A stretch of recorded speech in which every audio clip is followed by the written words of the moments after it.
Olugono. Ane bulu kwa made no kuma. Onye me nke ọma. Ebuni yenu. Si ajide nke oji na-aga n'iru. Biko ka anyị gbakọ kịta. Wee kene Eze-Ana. Eze-Ana ga-adị. Eze-Ana ugochitubelu. Eze-Ana ugochitubelu. Nwoke ọma na oraifite. Ị ga-adị.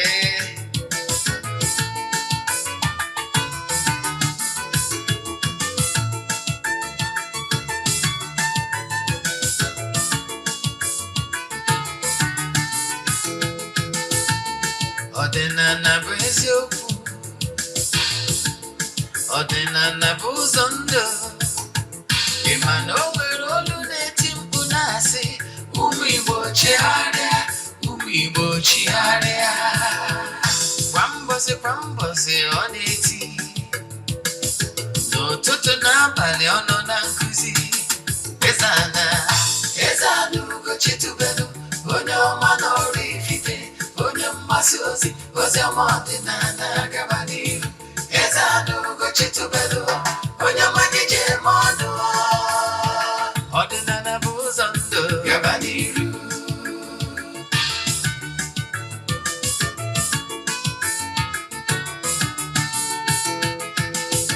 Eze-Ana ugochitubelu, onye ọma na oraifite, onye mmasị ozi ọma ọdịnala gaba n'ihu. Eze-Ana ugochitubelu, onye ọma je eme ọnụ. Ọdịnala bụ ụzọ ndụ gaba n'ihu. Eze-Ana ga-adị. Ugochitubelu ga-adị. Ugochitubelu temple ọ ya adị. Maka na eziokwu anwa chacha. Ndị ụka erigo anyị front and back. Ndị oche eri anyị front and back. Fọdụ asị kala aka ghọrọ ụmụ Igbo si anyị rapụ nke anyị na nke feka mma. Buru Baịbụl bịa, akwụkwọ akụkọ, wepekwa chọọchị fa, okwu n'ụka abịakwa. Ụtụtụ ọma na ụmụ ọdịnala Igbo, anyị abịakwanụ n'oge awa nke eziokwu nke ọ bụ mụnwa bụ Ogbuefi Eze-Ana ugochitubelu na oraifite na-anọ n'isi ya. Oraifite dị na Anambra steeti. Maka ndị ọ bụ tata bụ izizi ha na-afụ m na soshal midia maọbụ n'eziokwu TV, kpọọ m Ogbuefi Eze-Ana ugochitubelu na oraifite. Abụ m onye isi nchụaja na ugochitubelu ọdịnala temple. Anyị na-agba afa miri emi n'ụkwazi ọrụ mmụọ dị iche iche. Abụkwazi m onye isi nchụaja na ọdịnala Restoration Evangelical Mission. Bụrụkwazi onye mgbasa ozi ọdịnala Igbo. So you can call me an ọdịnala evangelist. I will answer. My mission is to help people live better life.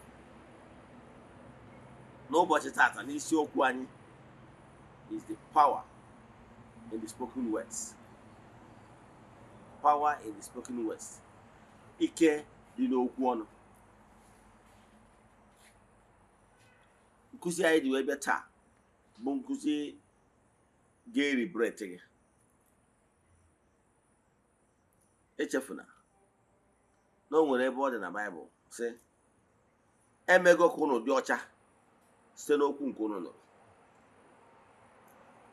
So by the spoken words you can be liberated. By spoken words you can be liberated. So I'm gonna pay attention to this lecture. Believe in me. Ọ bụrụ na ị were obi gị niile sonye na lecture, a ga-eme ka ị dị ọcha site n'okwu nke ị ga-anụ n'ụbọchị taa. Yes. Mana before anyị gaba n'iru, ọkwa dị mkpa. Echefuna na aja anyị na-achụ kwa ọnwa nke ọnwa June ka na-aga n'iru. Ihe abụ aja mbụ n'elu, aja epụta ihe, aja esigoro na ya bụ n'imirikite ndị mmadụ elu. But you know what? We don't show testimonies on social media. Maọbụ ihu ọrụ na social media. You know why? Ọ dịrọ necessary, ọ bụrụ ihe anyị maka ebe. Mana ihe na-achọ ịgwara gị bụ na ike dị n'okwu ọnụ. Ike dị na aja a na-achụ n'igwe ya. anyị malitere ịchụ aja ihe going to 3 years now. O nwere ndị na-esonyere anyị na aja since anyị malitere ịchụ aja till date. Ofe ihe ka m na-achị ka ịgwa gị nwere ike dị n'okwu ọnụ. Ike dị na aja a na-achụ n'Igbo maka na Igbo bụ ike. Ịchọ isonye na aja, ihe ị ga-eme wee forward ya 3 prayer requests. Then make token donation to the account number. Ịchaachị m na WhatsApp, aga m agwazi gị other details I need for you in order to book you. N'isi ụtụtụ a, ejegori m na temple jee chụọ aja gọọ ọfọ kwubie okwu n'isi ndị niile sonyere anyị na aja all over the world. Nke bụ eziokwu bụ na ike Chukwu zuru mba dum. Ebe ọ bụla ị nọ under the sun, you can actually join. Kedu ihe anyị na-eme? Anyị na-ewere ya 3 prayer requests, bookuo ya, debe ya na altar, na-achụ aja, na-aga ọfọ, na-ekwubi okwu n'afọ mmadụ dum sonye na ya bụ aja. Ụbọchị nchịkọta ya bụ ụbọchị ikpeazụ nke ọnwa. Anyị na-egoro ihe ọnụ na-eri jee na mmiri jee mere ndị mmiri saraka n'afọ mmadụ dum. Gbagotazie na temple chụwa aja ihe mme to entities of powers nọ na temple ndị na-agagharị na-eme mma n'afọ mmadụ dum. Gazie n'ebe nchụaja gbuo egbu wee mee saraka. Nwanne chụpụ aja karịrị ọgwụ. Yes, aja is the key. Eja mmadụ ji ala ike onwe ya uju ụmụ. So nwanne chụpụ aja nwere ike isonye na aja ya n'Igwe maka ihe ọbụla a na-eme n'Igwe, Igwe bụ ike. So ọ bụrụ na ị chọrọ isonye na aja nke ọnwa June a, ma ọ bụ na ị ka chọrọ isonye na nke ọnwa na-abịa, ihe ị ga-eme dị simple. Ịchaachị m na WhatsApp nọmba mma akpọkịta, ma ọ bụ ka na o nwere ajụjụ ị nwere na nkụzi ije ka ịnụ taa, chatịkwa m na ya. Yes. So ihe m chọrọ ikwu maka ya bụ maka ya bụ aja.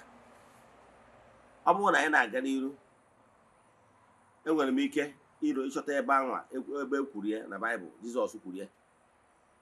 Emego ka ụnụ dị ọcha site n'okwu ụnụ. Emego ka ụnụ dị ọcha site n'okwu ụnụ. Na ụnụ adịgo clean by the words you just heard. Ka anyị gaba n'iru. Ihe m na-achọ ka m kọwalụ gị bụ na ịchọ isonye na ya bụ aja ma ọ nwere ajụjụ ị nwere, chaatị m na WhatsApp nọmba 0805 78 37 672. I repeat, 0805 78 37 672. Ma ọkwa 0813 82 43 871. I repeat, 0813 8243 871. Ka anyị gabazie n'iru. Nsiokwu anyị taa wụ there is power in spoken words. Ike dị n'okwu. Maka na okwu ọnụ ya na-afụ, there is life in it. Ekwuru, out of the abundance of the heart, the mouth speaks.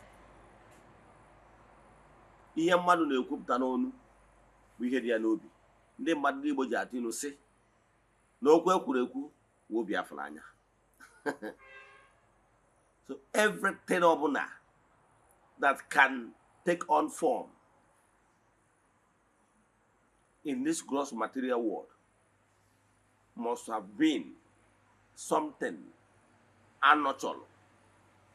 Ponder, tụgharịa ya in your mind, in your heart, because the power of the mind has the ability to create. The problem is that he doesn't know how to do all those things.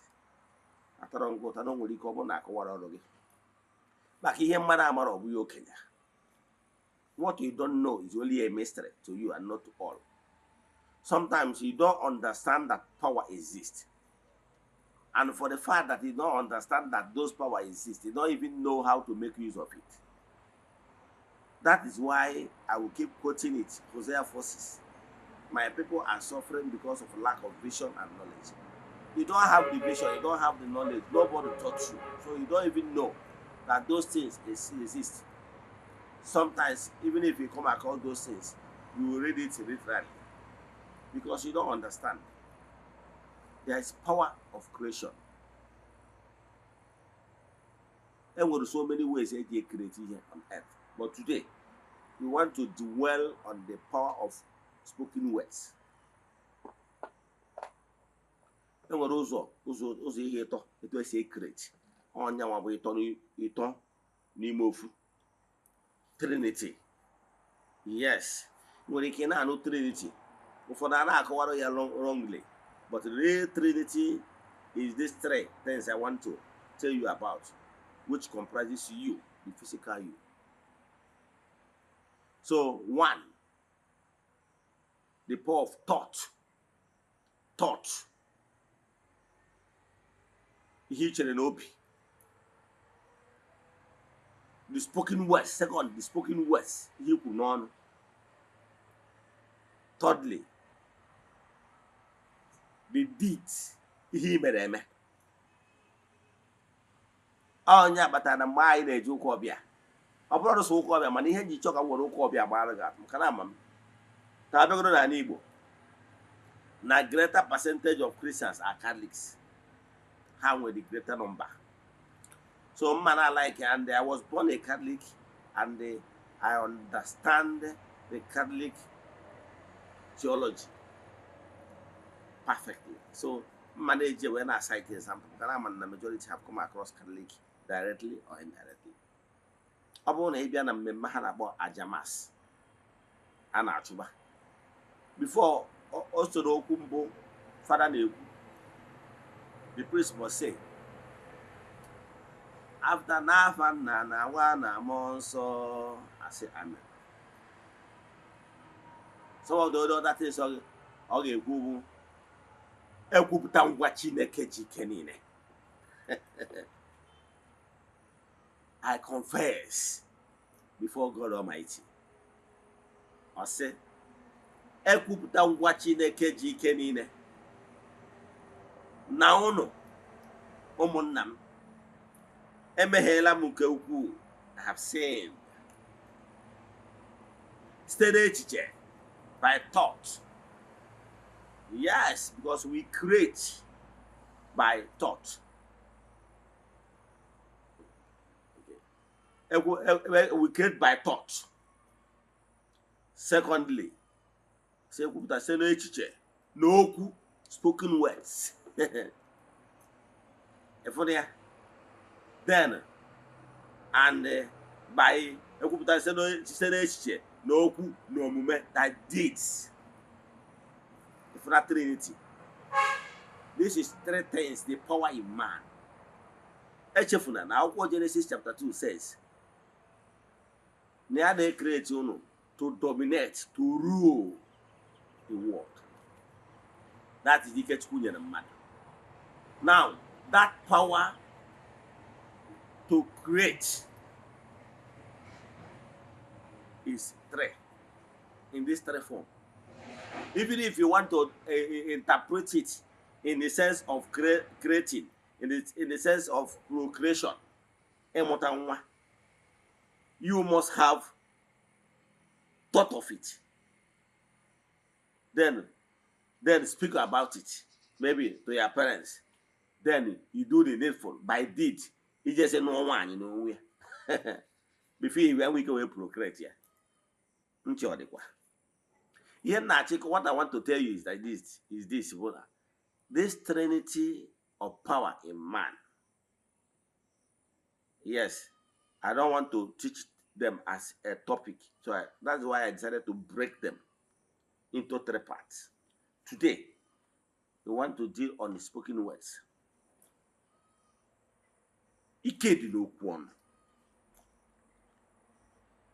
So, all iko kwonwa kachukwu okike ji wee koo. Ijikwa na akwụkwọ Genesis ọ sị na Chukwu kechara ụwa. Now the world is filled with waters. Ọ sị ka na nkọrọ, I decree, let there be dry land. And there was dry land. Ntị ọ dịkwa. Yes. The power of the spoken words. Mana ka anyị gụrụ ntị ka agụọla ya akwụkwọ John. Akwụkwọ John anyị na-achọ ịgụrụ ya chọrọ nke ịnụ ya from the horse's mouth. Ka ị ghara isi na Eze-Ana abịakwa. ụfọdụ na-asị dibia ọ na-quote Bible. Yes, my own dibia is different from that type of dibia you know, because I'm not just ordinary dibia. I'm a priest and evangelist. So my mission, they can na-ekwube, bụ ka eme ka ihe niile wuo anya. So I'm a teacher. Yes. Abụrụ ndị Juu asị na rabbi, a teacher. So ihe gịnị ka m na-achọ ka nkọwalụ gị?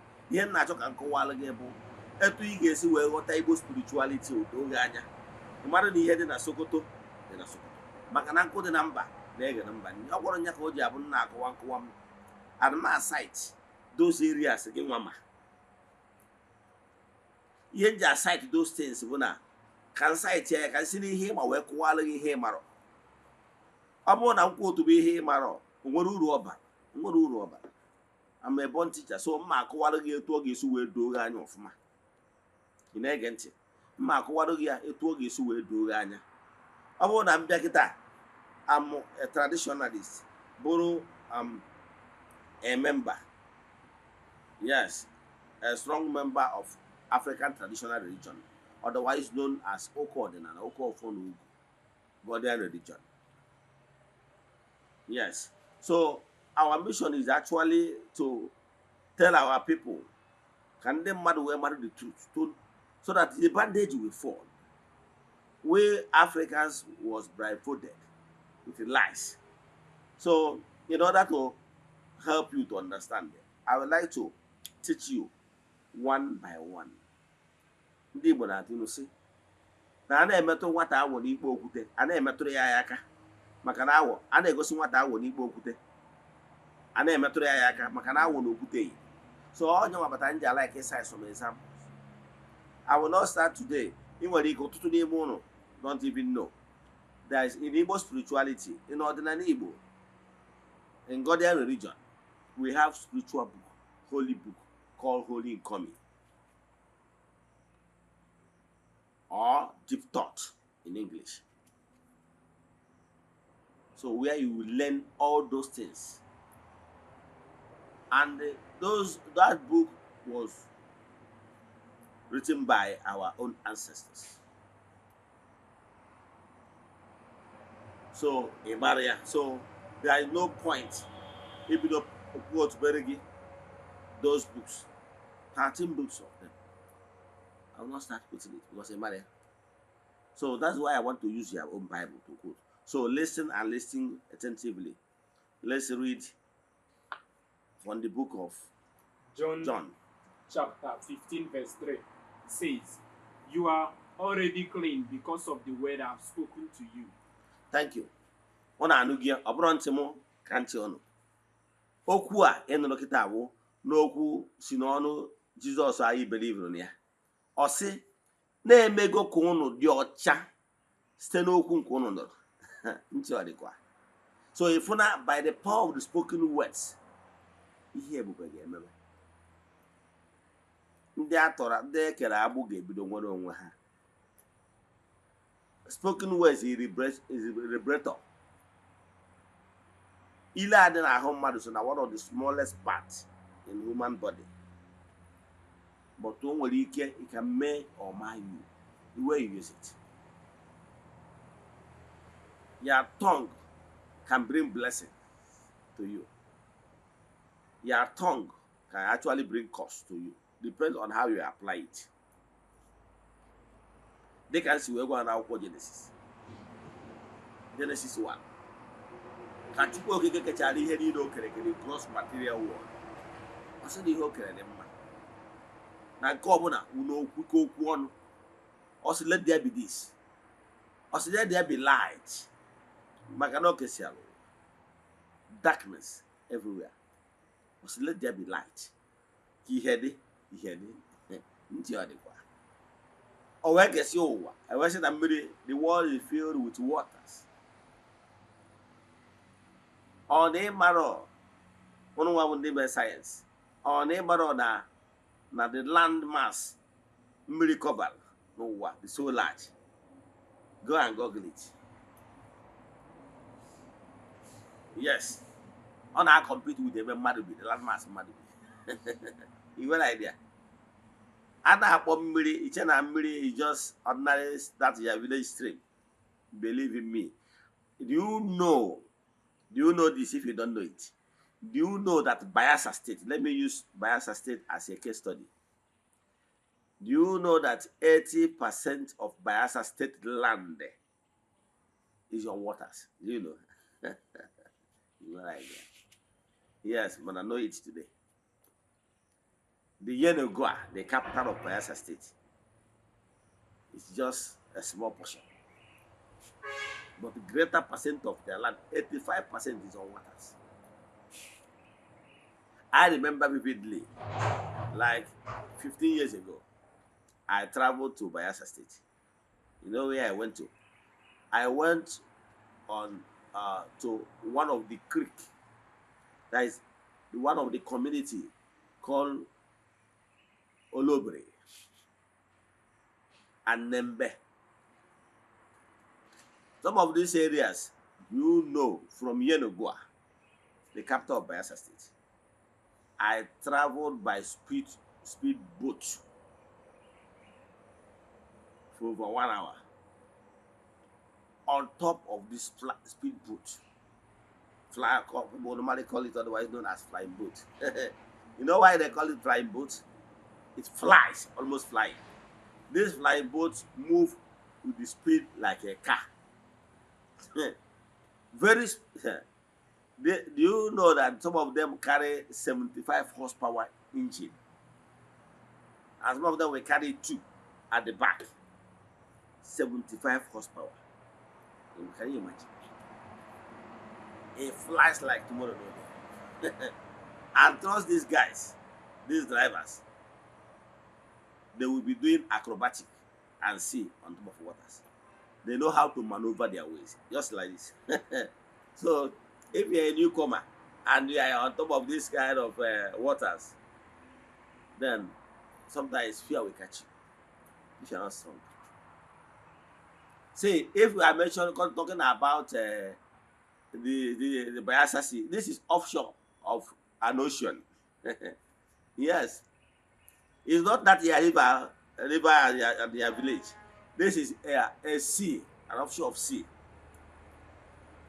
There was a time where they will reach. If you look your front, you will not see anything.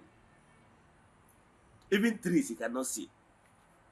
That is to tell you that this boat can carry you for an hour.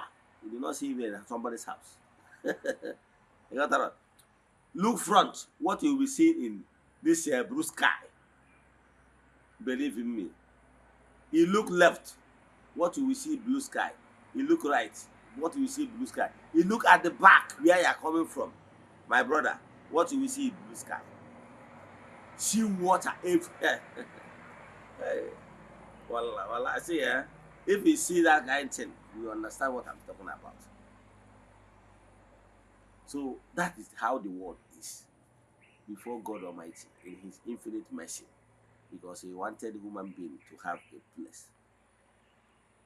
He now decree by the power of spoken words, and says, "Let there be dry land," and there was dry land. Power in the spoken words. So, and there was everywhere it was dark. He said, "Let there be light," and there was light. Do you know the power embedded in you? What? Do you know that we creatures, human beings, we are the spark of God? Do you know? We are the spark of God. More chuku in my note. You don't understand what you have. You don't even understand that you are small gods. But in Igbo spirituality, we always tell the gods of our land. Who are those gods? Who are those gods? Those gods are the ancient people. ndị mbụ, ndị anịkantana, ndị egede na ndị mbụ, ndị aka na egede, ndị ichie, ndị chiri ọzọ na ndị echichi dị iche iche, ndị anjelu nke Chukwu, ụmụ mmụọ dị iche iche na okwu mmụọ dị iche iche, ihe niile aka anyị ji wee dị ebube. They are all entities of powers in different categories. Ndị nna nna anyị ha, they are the gods. A na-ekwu maka ya. Ịghọtala? Yes. All here now the gods of our land. So more would with the gods of our land knew, understand it perfectly, that even their great ancestors that involved. Because the moment we are why man was created, go and listen to that topic on my YouTube channel. Here you work to experience the world, to mature and become better human being. You see, the primary purpose why we are here is to mature and become one of the gods, to join, to cheer. Because once you become an cheer in the spiritual world, automatically you become a saint. No, I had the cheer. Automatically, if you go, go a decision making body. If you go the butch, if you belong to the gods. So the more they could the gods, they go. Now, ndị gods a na-ekwu maka ya bụ ndị nna nna gị ha ndị biri ezigbo ndụ, ndị bigoro life worthy of emulation. At the end of the day, they were asked, "Oh, my son, whom I'm well pleased, you are welcome." And I'm one and the chair. Ebe ga no na-ezu ike. Ntị ọ dịkwa. Onye agbata na akwụkwọ Samuel. Mgbe Saul zọrọ ụkwụ na nsị abọkị, began to step on toes, start to doing all those things that is not permissible in creation. And gods of their land abandoned Saul. He went to a woman, to consult his ancestors and Elijah and Samuel. And they consulted the woman, and the woman called upon the spirit of Samuel. The spirit of Samuel rose and said, "Why are you disturbing me? Even Eze-Ana na Nammo." Ntị ọ dịkwa. Klano nwere ebe ndị ichie na-eje Eze-Ana na Nammo. Ebe a anyị niile na-ahụzụ ije na mgbe anyị bisi alụ ndụ nke ụwa. So in Igbo spirituality kwenyere na o nwere ebe ndị ichie na-aga ezu ike. Iso ya na otu ndị ichie ịbụrụgo one of the gods.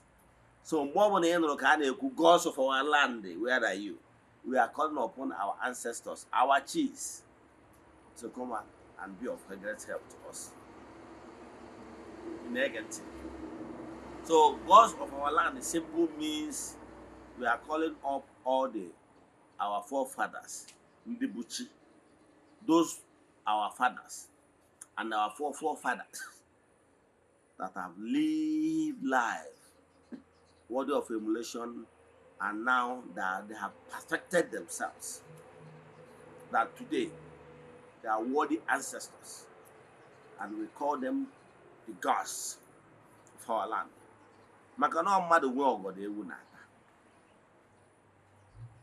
So those the gods, all that is the reason why even in the Bible we were called small gods.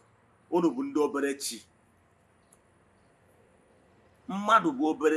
are small God, because the spark of God, which is the spirit, is you. And I'm buying a jacket kissing. I say, can I see where you're to? I say, no, ye are the Chuku Karaburobi. How do we resemble God? Do we resemble God by facial looks? No.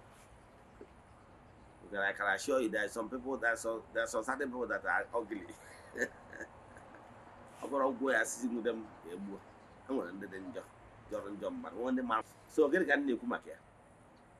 So we did not look like God by our body building or our look. In agency. Yes. You know why? Because God does not have facial, as in physical look. You cannot say God is man, or God is woman, or God is like this, or God is long, is short, is black. No. God has no shape. So the only way we resemble God is meaning we resemble God because of that little spark of God in us. That little spark of us in God in us is that the power, the spirit in us. That spirit is what, if we harness it very well, the spirit of God in us will be guiding us, giving us vision, giving us knowledge, in order for us to know how to create. So, ike dị n'okwu ọnụ, ihe dị chọọ ikwu here, for you to discover who you are. That's why I decided to digress a little. Because if you don't really understand who you are, how will you be able to make use of your spiritual strength in you? Because you don't even know who you are. Today, I'm putting it onto you that you are small God. Because the spark of God is in you. So I'm calling upon you to activate that spiritual power in you in order to use it and use it effectively to create. The power of spoken words is in you. Already spoken words carry power, carry image. No kwekurekwu Biafra anya. Nwachukwu, a matter go the power that is embedded in you. Have you understand the power that is in spoken words? So whenever you want to use your mouth to say something, ponder very well and use that your spoken words positively to create, not to bring things down, but to make this world a better place. Always be sure of what you are about to say, because by spoken words you create. Some people normally curse themselves. In this world we are living, some people depend on saying lies, gossip, and by so doing destroying their future. When we are growing up, we used to know those manners. If that Hausa person said walai to lie, it means n'eziokwu eziokwu niile. And believe in me, go Igbo. Ihe a ọ gwara gị bụ eziokwu remain the fact. But today, it wasn't like that. To show you how human beings have degenerated. Even in Igbo and Igbo, esogbu mfu onye na-asị asị. Eventually, ihe ọ na-aṅụrụ iyi bụrụ asị. Oyipụ akpụ ụkwụ ya na-asị na ọ bụrụ na ihe a ya na-ekwu, if it's not true, let moto jam him. Eventually, ọ ṅụchi iyi ọkwụ moto gbuo ya. Nwere ihe ndị be anyị jisi ịṅụ iyi eme. Ana m achọ ịgwa gị na iyi anyị na-aṅụ ike dị n'okwu ọnụ. There's power in spoken words. So be wise and know how you use it. Choose the words you use.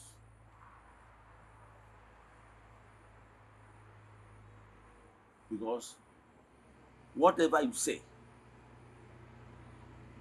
the consequence of whatever you say will flow back to you, the originator. So always choose the words you use. All ihe ndị a ihe sikwa n'iyi ụwa. O nwere ndị na-anọrọ wee ṅụọ iyi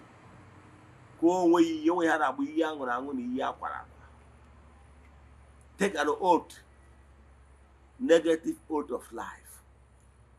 Taking an oath that is purely negative, it will still come back to hurt you.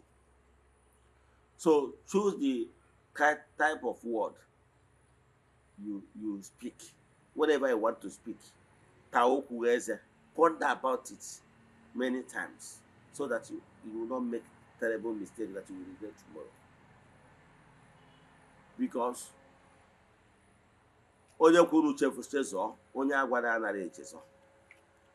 if you speak bad words to someone today, you might forget it, but the person you spoke bad against, you never forget.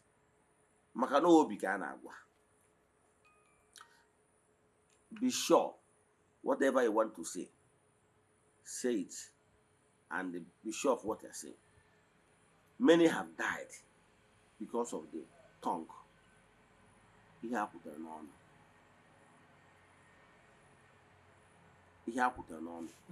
honor can make or mar you. They can say, I don't do be mod. Oh, one woman able na can many years ago. Can you hear you well?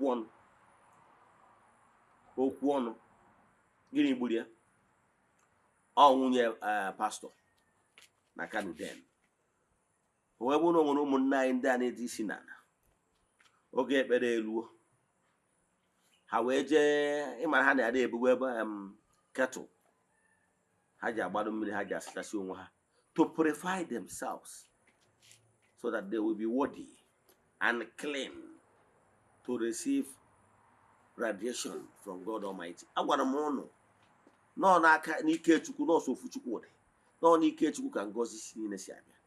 Kama na ndị mmadụ na-efezi Chukwu n'usoro ha si ghọta na agbụrụ ọbụla, mana Chukwu na-anụ ekpere agbụrụ ọbụla. Matter whatever that is a call miracle. Ọ na-emere onye ngo na-emere onye mbara. It happens in every region. Mana ọtụtụ n'ime anyị, many people choose to take side and be judging others. Don't judge your fellow, don't condemn your fellow human being. Instead, make your point. Allow the person to go home and ponder about it, whether to follow you or to follow whatever he or she decide to follow. This woman, when you cap something very bad. Yes, I have lived in the north, so I experience it myself.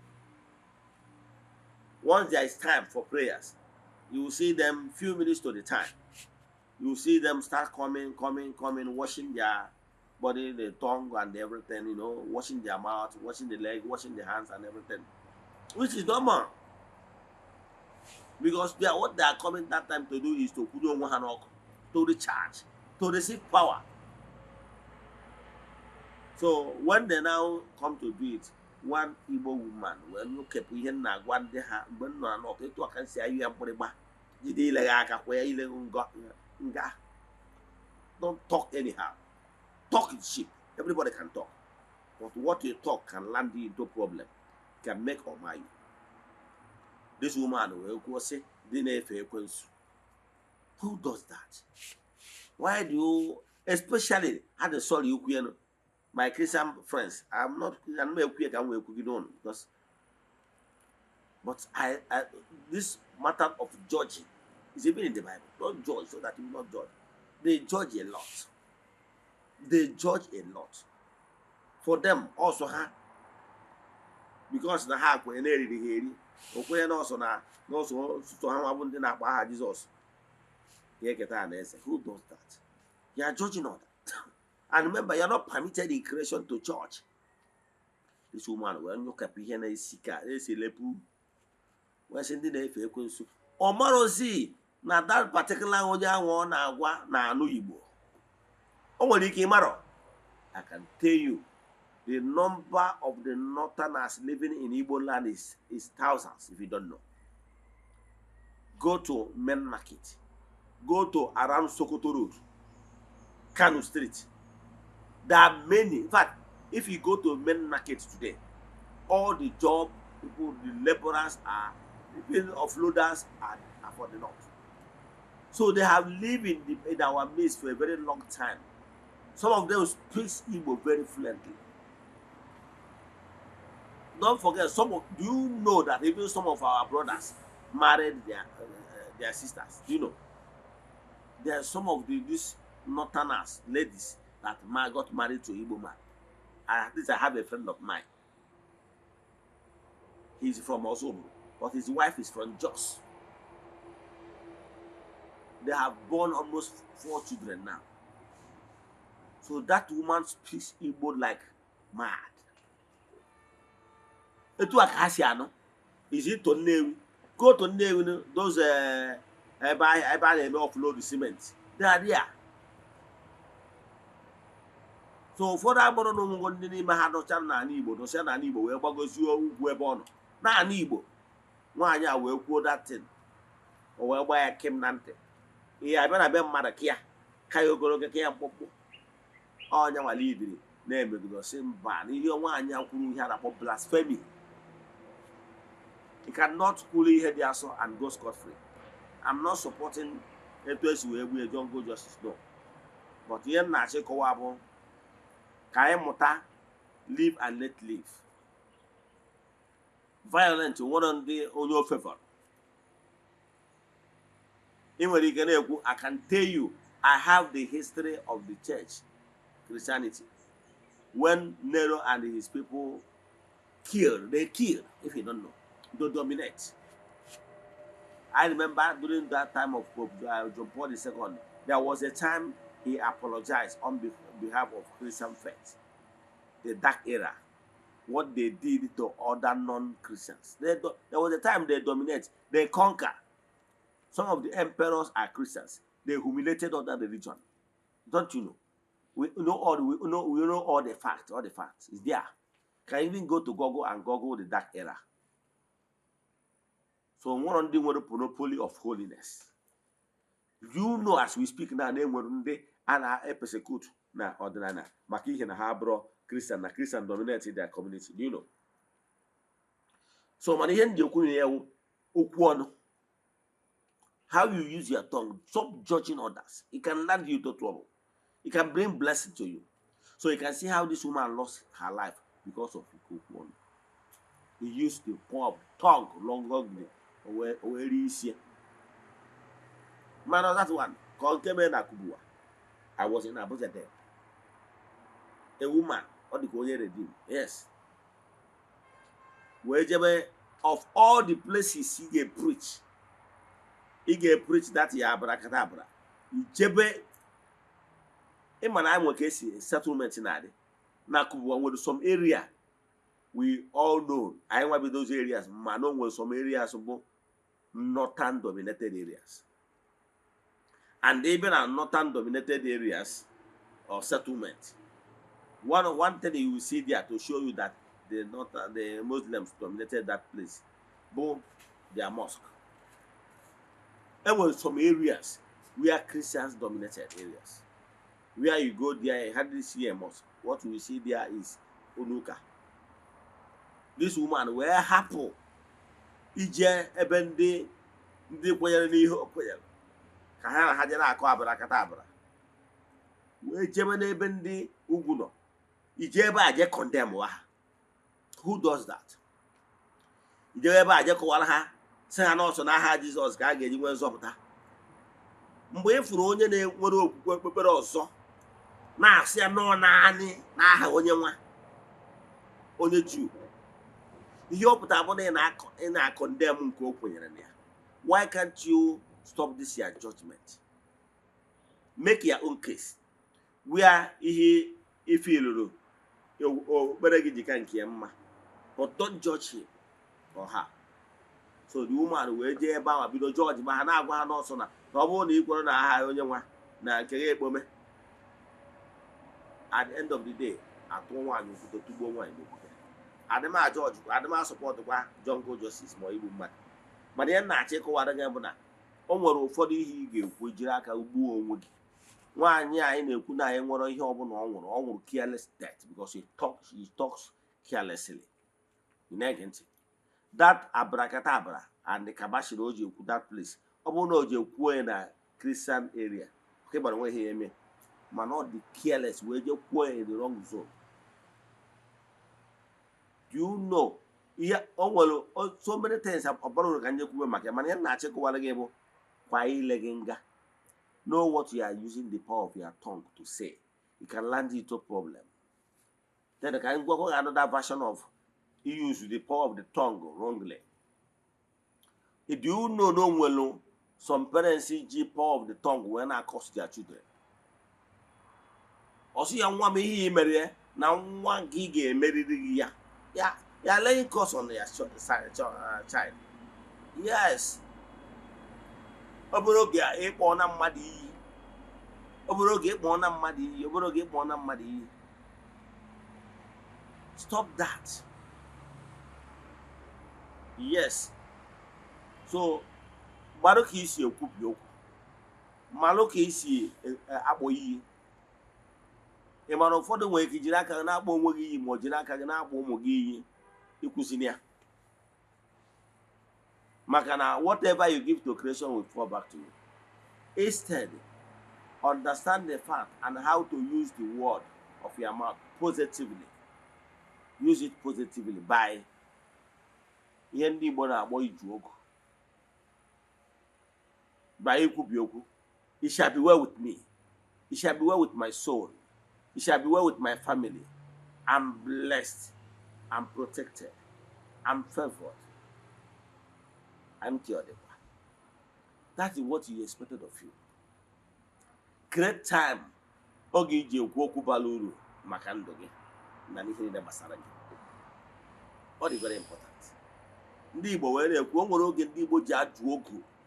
Ndị ụka na-akpọ ya back to sender. Mgbe ndị Igbo ji ajụ ogu sị n'ihe ọma ya emere m. Ihe m meri bịa ihe eri m abịakwana. Ọ iko okwu ọnụ. Na anyị ga-eje n'obodo na-ara obodo ọ ike okwu ọnụ. You are speaking positivity to your life. Ọdịnala Igbo is so sweet. That's why after carrying this all world religion, I came back to my root. Maka na ndị mmadụ amarọ na ihe Igbo ji dị ebube bụ ike okwu ọnụ. Anyị bụ ndị dibịa ji wee bụrụ ndị ekwurekwu. Okwu ka anyị ji eri. Mana ihe anyị kwutere n'ọnụ ka anyị na-eri. Ike okwu ọnụ, that is power is spoken words. Know how you use the power of your tongue for your own good. Or ike okwu ọnụ ka eji eme declaration. Ike okwu ọnụ ka eji arụ ọrụ a. Ị bụrụ onye akpọrọ ọrụ, you must know how to use the power of the song to liberate people. Anyị na-ekwubi okwu na-asị jiri ike okwu ọnụ na-asị onye siri ihe anyị ji wee dịrị anyị digbuo onye ahụ na ndụ.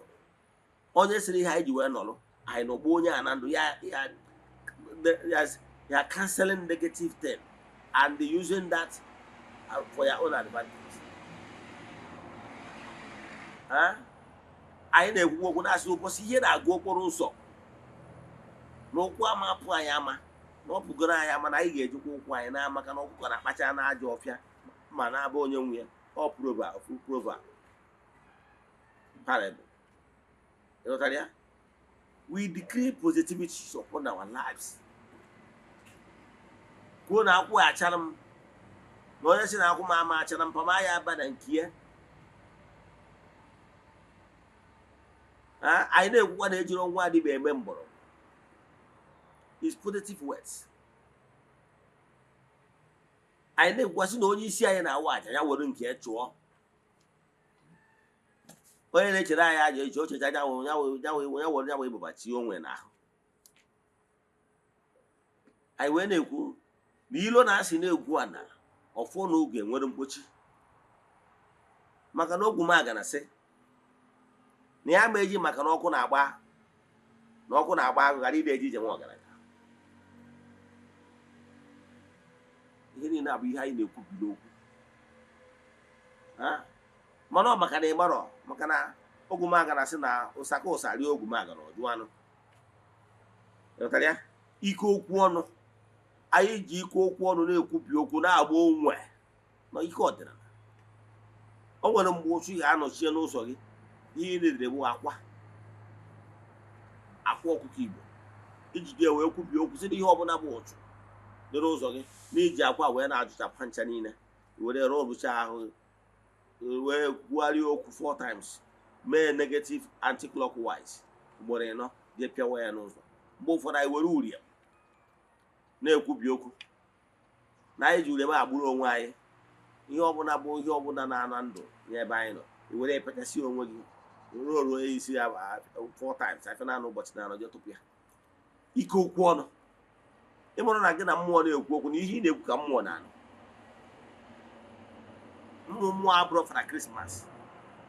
What you ask for shall be given unto you. You must make an effort. Ọnya ka o ji si n'akwụkwọ Matthew 7:7 ọsị, yọọ ị ga-ayọta, ask it shall be given unto you. Ntị ọ dịkwa, meaning that you ask, use your mouth. Na Chukwu okike maara ihe, ọnya bụ nna gị, ọ maara ihe ị chọrọ, mana ọ tụrụ anya n'aka gị ka ijiri aka gị wee yọọ. Ntị ọ dịkwa. Gịnị ka m na-ekwu maka ya? Ihe m na-ekwu maka ya bụ, you learn how to make use of the power of the mind, power of their tongue. Ike dị n'okwu ọnụ. Maka na ike okwu ọnụ ka anyị ji cancel. Ọ ike okwu ọnụ ka o ji abụ, whatever that is manifested in this gross material world was once something with imagination. But the thing can in your mind, and I ponder about it, imagining how this thing will come to be in the world of the physical. And at a point, you'll be a mess. So, my brother, my sisters, I'm rounding up. Learn how to use the power of the tongue, the spoken words, for your favor. Learn how to talk less, but listen and listen good. Maka na ebe ọbụla ụbarakata okwu nọ, ada na-achọ mmehie achọ na ya. Learn how to talk less. Whenever somebody is talking to you, take it in, ponder it, because whenever you are pondering upon those words speaking to said against you, or those words said unto you, once you are pondering about them, they are condensing power. Yes, when you are pondering about them, they are condensing power. Enough. When they condense power enough, it's for your own well-being. So listen and talk less, so that you will not make mistake. Learn how to make use of the power of the words. Whatever you want in life, create it. Speak out. Makana ihiku amona. Kankusieba. Amuni wara ajuju na kusita. Basa the power of the spoken words. Ask me, send message to me on WhatsApp. 0805 7837 672. I repeat. 0805 7837 672. But 0813 8243 871. I repeat, 0813 8243 871. Send your wife kuno botsta. Emego kuno the ocha. Send your kuno by the power of the spoken words. We are clear. Mabro ni inu onua. Kena anu onua akpochukwa n'obi. Ti okwu ye no ta n'olu. Igbo spirituality have come to stay. Yes. And my work was okay na anu nature Igbo our guest na our program, especially ụmụnna anyị ndị Christians. You can be our guest. Chat me on WhatsApp so that we invite you to our live programs. Thank you. See you tomorrow. No ga one case you. I said, no, no, no, we will just wait to watch. Let me tell you, you